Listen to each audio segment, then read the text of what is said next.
ক্ষমতার লোভীরা রঙিন স্বপ্ন দেখা শুরু করলো এককভাবে ক্ষমতায় কিভাবে যাবে। তারা ষড়যন্ত্রের মাধ্যমে, আমরা তো সরল মনে পথ চলতেছিলাম, কিন্তু সেখানে বিভিন্ন ধরনের ষড়যন্ত্রের জাল তৈরি করে আমাকে ক্যাসকা কলে আমাদেরকে ফালাবার জন্য বিভিন্ন ধরনের ষড়যন্ত্র তৈরি করল। এমন ভাবে ষড়যন্ত্র হলো যে হয়তোবা ক্যাসকা কোলে পড়তে হবে, না হয় তোমাদেরকে একা হতে হবে। আপনারা দেখেছেন যে অন্যান্য আমাদের সঙ্গে যে রাজনৈতিক ইসলামী দলগুলো ছিল, তাদের উল্লেখযোগ্য নেতাদের আসনে তারা প্রার্থী রাখে নাই, কিন্তু ইসলামী আন্দোলন বাংলাদেশে প্রতিটা আসনে তারা প্রার্থী দিয়ে দিল।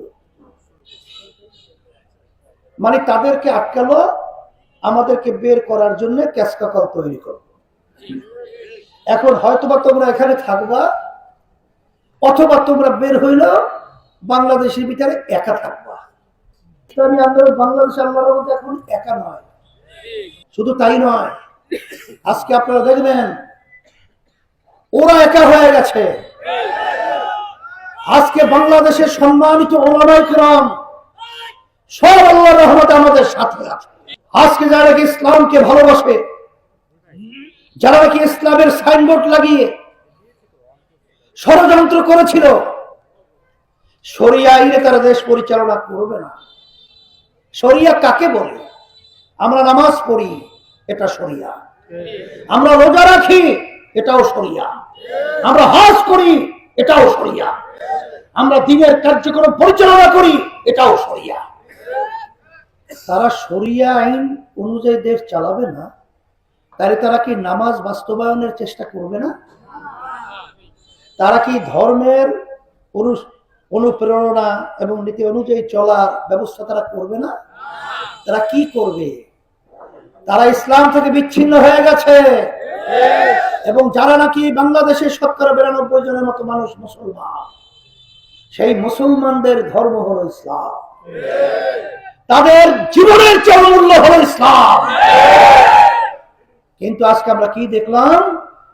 ইসলাম প্রিয় যারা মানুষ রয়েছে, আল্লাহর রহমতে ওদেরকে ছেড়ে আজকে আল্লাহর রহমতে আমাদের সাথে চলে এসেছে।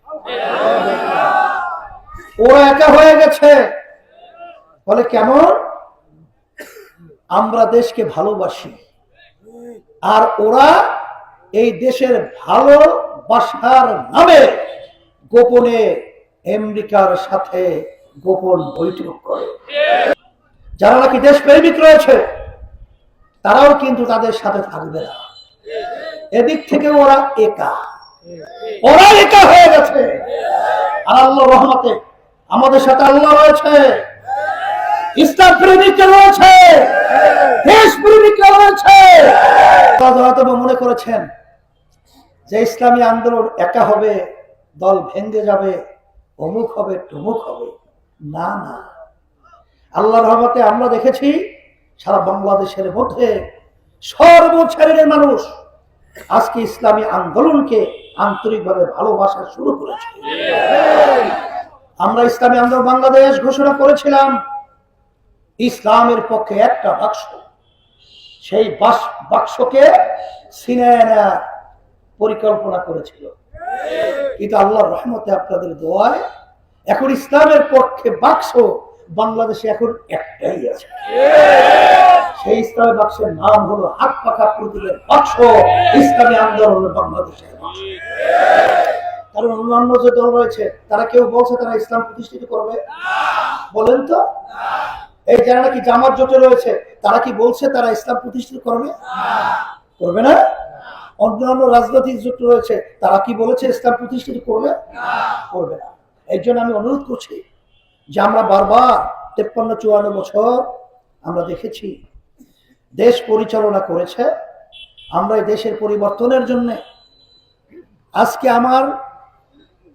আপনাদের এই এলাকার সন্তান আলহাজ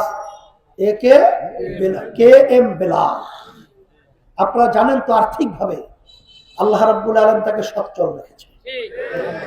যদি আজকে আল্লাহর রহমতে আপনাদের দোয়া এবং সমর্থনে সে যদি ইসলামের পক্ষে বিজয় হতে পারে, আল্লাহর রহমতে আমি আপনাদের সামনে বুক ভরে আশা দিয়ে ওয়াদা করছি, জনগণের টাকা বেলাল খাবে না।